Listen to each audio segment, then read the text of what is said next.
আর বাড়ি কোথা? জয়রামপুর। তুমি এই গরু গোমাতার বেঁধে নিয়ে যাচ্ছ কেন? যেটা থেকে আনো তুমি হেঁটে হেঁটে নিয়ে যাবে, তুমি হেঁটে হেঁটে নিয়ে যাবে, গরুকে এরকম ভাবে নিয়ে যাবে না। এটা আমার হিন্দু ভাইদের গোমাতা। একটা কথা মাথায়, তুমি হিন্দু হতে পারো, তুমি তোমার মার কিভাবে বেঁধে নিয়ে যাচ্ছ?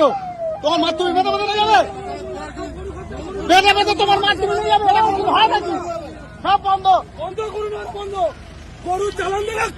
আর 14 বছরের বয়স দেখ, 14 বছরের বয়স হাতিয়ে দাও করে দেবো। উনি গরু কোথা নিয়ে ওখানটা বেঁধে রাখবে, থানা ফোন কর, থানা ফোন কর, ফোন করে এখন কথা বলে চুপ কর, খালাসটা এমনি আসবে। গরু নিয়ে যাবে হবে, গরু হালকা করে দেখ। না গাড়ি থামায় না, গাড়ি ছাড়াইলে গাড়িটা পানি, গরুগুলো পানি খাও। এ কিরম ভাবে গরু নিয়ে যাচ্ছে তুমি? এটা মরে যাবে, তার চোখ বের হয়ে গেছে। নতুন লয় না, নতুন লোক আর পুরনো লোক। গরু নিয়ে যাবে না। আসুন আজ ভিডিও কর, ভিডিও কর, ভিডিও কর। গোমাতার কিরম ভাবে নিয়ে যাচ্ছে না?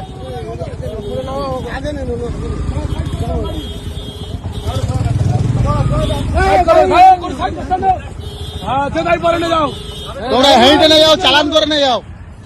শুধু সব মহিলারা ভারতের সংবিধান দেখাচ্ছে, মা বেঁধে যাচ্ছে, কি অবস্থা নিয়ে যাচ্ছে, মানুষ নিয়ে যাচ্ছে এইভাবে।